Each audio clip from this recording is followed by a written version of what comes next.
On February 16, 1943, Soviet tanks rolled into Kharkov, the fourth largest city in the Soviet Union. Morale was at an all-time high. They had just destroyed an entire German army group at Stalingrad. They were advancing on every front, and STAVKA was genuinely convinced the Wehrmacht was finished. Some Soviet commanders were already planning operations to end the war by summer. Exactly 1 month later, they would be running for their lives, and the Germans took Kharkov back. And the man who made that happen did it with fewer tanks, fewer men, and a plan that broke every rule STAVKA thought it understood about how the Wehrmacht fought. So today, we're covering the full story of what happened in those weeks between the fall of Stalingrad and the recapture of Kharkov. How the Soviets went from planning the end of the war to running for their lives, and how one German field marshal, Erich von Manstein, pulled off what many historians still consider the single greatest counterattack of the entire Second World War. To understand what Manstein did, you first have to understand the mess he was working with. By early February 1943, the German position in southern Russia was falling apart. The Sixth Army had just surrendered at Stalingrad. Around 90,000 men walked into Soviet captivity, and somewhere between 120,000 and 150,000 more had been killed. That was the largest and best equipped field army Germany had. Gone. And the damage didn't stop there. The Romanian, Hungarian and Italian armies that had been guarding the flanks of the Sixth Army were shattered too. There was a gap in the German lines stretching roughly 300 kilometers between Voronezh and Rostov, and the Soviets were pouring through it. At the start of Operation Barbarossa, the Wehrmacht had about 3,300 tanks on the Eastern Front. By late January 1943, only around 495 were still operational along the entire front, and most of those were older models. The Wehrmacht was roughly 470,000 men below full strength. And remember, Manstein had already tried to relieve the Sixth Army back in December with Operation Winter Storm. He got within about 48 kilometers of the pocket before the whole thing collapsed. He simply didn't have enough to break through. So by the time the Sixth Army officially surrendered on February 2nd, Manstein was left trying to hold together what was now called Army Group South, with 32 divisions spread across a 700-kilometer front, and STAVKA wasn't going to give him time to figure it out.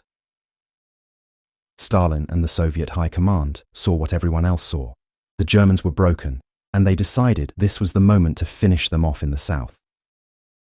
On the same day that Paulus surrendered the Sixth Army, the Soviets launched two massive offensives. Operation Star, run by General Golikov's Voronezh front, would drive west toward Kharkov and Belgorod. Operation Gallop, under General Vatutin's southwestern front, would push even further, aiming all the way to the Dnieper River crossings, and ultimately to the Sea of Azov. If Gallop succeeded, it would cut off every German unit east of the Dnieper. That wasn't just the destruction of Army Group South. That was potentially the end of the German position in Russia entirely. And at first, everything went exactly according to plan. Golikov's forces smashed through the undermanned German Second Army. Kursk fell on February 8th. Soviet armies advanced on Kharkov from multiple directions, pushing through defenses that simply didn't have enough men to hold. On February 15th, SS General Hauser, commanding the 2nd SS Panzer Corps, looked at the situation and made a decision that would have serious consequences. Hitler had ordered Kharkov held at all costs. Hauser pulled his divisions out anyway. The next day, February 16th, Soviet forces rolled into the city. Meanwhile, further south, Vatutin's Operation Gallop was making even more alarming progress. The spearhead was Mobile Group Popov, 4 Tank Corps under Lieutenant General Markian Popov, driving southwest toward the Dnieper crossings. By mid-February, elements of the 25th Tank Corps had covered over 300 kilometers in less than 10 days. They were approaching Zaporizhzhia, which happened to be the location of Manstein's own headquarters, and the last major road connecting the German southern wing to its supply lines. And here's where the story gets interesting, because STAVKA was reading the situation completely wrong. Soviet intelligence was reporting massive German troop movements to the west. Roads were choked with vehicles, heavy equipment was being abandoned, and forward air bases were being evacuated. Soviet commanders interpreted all of this as a German retreat toward the Dnieper. The Wehrmacht was running, and this was no time to ease up. They pushed their exhausted, undersupplied armies forward even harder. What they didn't know was that 3 elite Waffen-SS panzer divisions had been transferred east from France, freshly refitted and close to full strength. They didn't know that Manstein was pulling the 1st Panzer Army from his right flank and repositioning it to his left. And they didn't know that the Luftwaffe's 4th Air Fleet had quietly regrouped and increased its daily sorties from about 350 in January to over 1,000 in February. What looked like a retreat was actually a repositioning. Manstein later described it using a chess term. He called it castling, the move where a king and a rook exchange places. You improve your defensive position while simultaneously freeing your most powerful attacking piece. The German armies were the rook, and they were about to move. But there's another detail that makes this even more remarkable. On February 17th, Hitler flew to Manstein's headquarters at Zaporizhzhia to discuss the situation. He stayed for 3 days. On February 19th, Soviet tanks from the 25th Tank Corps appeared on the outskirts of the city, roughly 5 kilometers from the airfield where Hitler's plane was sitting. An armored train and scrambled aircraft managed to block the Soviet advance just long enough for Hitler to be evacuated. There was, in Manstein's own words, not a single unit between them and the enemy. The Soviets came so close to fundamentally changing the course of the war without even knowing it. Those tank crews had no idea Hitler was there. They were just following their orders and driving toward the Dnieper. But here's what Manstein understood that STAVKA didn't. The further the Soviets advanced, the weaker they got. Months of continuous offensive operations since December had ground down Soviet formations to a fraction of their authorized strength. Divisions in the 40th Army averaged between 3,500 and 4,000 men each. Some divisions in the 69th Army were down to 1,000 to 1,500 soldiers. A few had as little as 20 to 50 mortars for fire support. Vatutin's southwestern front requested over 19,000 replacements and 300 tanks. They received almost nothing. The Voronezh front had gotten only 1,600 replacements since the start of operations in January. Mobile Group Popov, the armoured spearhead that was supposed to cut off the entire German southern wing, started Operation Gallop with roughly 212 tanks spread across 4 tank corps. To put that in perspective, that's about the strength of a single German panzer corps. And Vatutin expected this force to cover 270 kilometers in a single thrust. Soviet tank units during Operation Uranus, when they were at full strength, had only managed 100 to 120 kilometers per lunge, which was roughly how far a T-34 could go cross-country on a single load of fuel. Popov's men were being asked to do more than double that distance with a third of the tanks and supply lines that were already failing. By mid-February, Popov was reporting that his fuel tanks were at half capacity. He couldn't move. And yet STAVKA kept pushing them forward. The planning, as one historian described it, ignored terrain, weather, logistics, and the enemy. It was driven entirely by post-Stalingrad overconfidence. They had done this before too. After the victory in front of Moscow in January 1942, the Soviets had overextended in exactly the same way and been punished for it. They were about to learn that lesson again. Manstein launched his counteroffensive on February 20th, 1943. He called it the backhand blow. The concept was straightforward. Let the Soviets punch deep into territory where they had no supply lines, wait until they were exhausted and out of fuel, then hit their exposed flanks with concentrated armor. The execution was anything but straightforward. Manstein organized the attack in 3 stages. First, destroy the overextended Soviet spearheads. Second, recapture Kharkov. Third, strike north toward Kursk in coordination with Army Group Center. That third stage never happened, but the first 2 would prove devastating enough. General Hoth's 4th Panzer Army struck first, driving into the flank of Vatutin's southwestern front. 2 convergent thrusts, the 57th Panzer Corps and the 48th Panzer Corps from the south, and the 2nd SS Panzer Corps from the northwest, caught the Soviets from multiple directions simultaneously. And the timing was devastating. At the very moment the German panzers hit, Soviet unit after Soviet unit was running out of fuel. Popov's mobile group, which had been the tip of the Soviet spear, was surrounded and destroyed. The 25th Tank Corps, the same unit that had nearly stumbled onto Hitler at Zaporizhzhia, was cut off. Its crews ran out of fuel, blew up their own tanks, and tried to make it back to Soviet lines on foot. Their commander, General Pavlov, was wounded and captured. Simultaneously, Hoth's Panzer Corps carved up the Soviet 6th Army over 5 days. The 2nd SS Panzer Corps, which had been pulled back after evacuating Kharkov, returned to the fight on February 23rd. The 3 SS divisions swept southeast and piled onto the already collapsing Soviet 6th Army.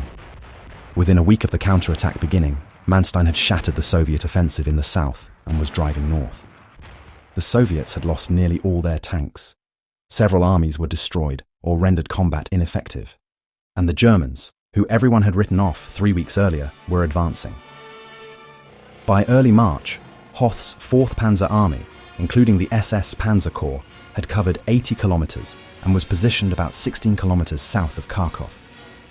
The Leibstandarte Division forced a bridgehead over the Mza River and opened the road to the city. Manstein's plan was to bypass Kharkov and encircle it from the north, cutting off the Soviet defenders and destroying them in the open. But Hauser, the same SS general who had disobeyed Hitler's orders to hold the city a month earlier, now disobeyed Manstein's orders to bypass it. On March 11th, Hauser ordered a direct assault. Das Reich attacked from the west, Leibstandarte from the north. Totenkopf screened the northern and northwestern flanks. The assault troops were organized into Kampfgruppen, battle groups, and each was assigned a specific road to push down into the city. Waiting for them inside was Rybalko's 3rd Tank Army, along with the 69th Army. The defenders included the 1st and 2nd Guards Tank Corps, and at least 4 rifle divisions dug into prepared positions across the city. Soviet troops had turned buildings into strongpoints, placed snipers in upper floors, and set up anti-tank guns to cover the main avenues of approach. On the first day, Das Reich pushed in from the west and reached the main railway station, but that was as far as they got. Hoth ordered Hauser to pull Das Reich out and swing east to encircle the city as originally planned. Hauser refused. Hoth repeated the order after midnight. Hauser refused again.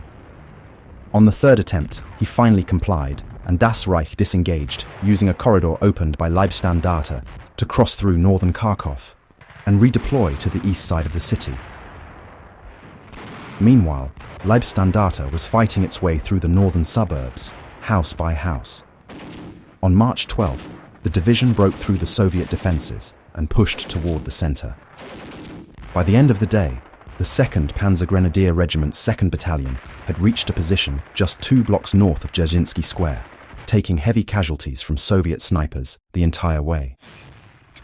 By evening, they had surrounded the square. That night, the regiment's 3rd Battalion, under the command of Joachim Peiper, linked up with the 2nd Battalion in the square and attacked south, crossing the Kharkov River and opening the road toward Moscow Avenue. When the Soviet city commandant, Major General Belov, shifted his forces north to deal with Leibstandarte's breakthrough, he uncovered the western side of the city. Das Reich, now repositioned, pushed in through the gap. By March 13th, Belov realized the position was lost and ordered a fighting withdrawal to the east. By March 14th, the city had fallen. Manstein's forces pushed on and took Belgorod on March 18th. And then, the Rasputitsa arrived. The spring thaw turned the entire front into mud, and nobody was going anywhere. In less than a month, Manstein had driven the Soviet forces in southern Russia all the way back to their starting lines. He had destroyed or crippled approximately 5 Soviet armies. Soviet casualties for the operation came to an estimated 90,000, with around 46,000 dead and 14,000 captured. The SS Panzer Corps, which had done much of the heaviest fighting, took roughly 4,300 killed and wounded. For context, the Soviets had been planning the final destruction of Army Group South. Instead, they were now the ones scrambling to rebuild. When we look at this whole operation, a few things stood out about why Manstein succeeded where most commanders would have failed. First, he traded space for time. While STAVKA saw the German withdrawals as collapse, Manstein was deliberately giving ground to shorten his supply lines while stretching the Soviet ones. Every kilometer the Soviets advanced made them weaker and made him relatively stronger. Second, he concentrated his armor at the decisive point. Instead of spreading his panzer divisions across the entire 700-kilometer front, he pulled them together for a single massive strike against the most overextended Soviet forces. He hit the weakest point with his strongest units. Third, the Luftwaffe. This doesn't get mentioned enough. The 4th Air Fleet's increase from 350 to over 1,000 daily sorties gave the Germans temporary air superiority at the exact moment they needed it. Stuka dive bombers hammered Popov's and the 6th Army's columns, softening them up before the panzers even made contact. And fourth, the Soviets did most of the damage to themselves. STAVKA launched too many operations simultaneously. Operation Star, Gallop, Polar Star, the offensive against Army Group Center. All running at the same time, all competing for the same limited reserves. When Manstein's counterattack hit, there was nothing left to plug the gap because every available unit was already committed somewhere else. Manstein had done everything right, but he also had help from an enemy that was too confident to see what was coming.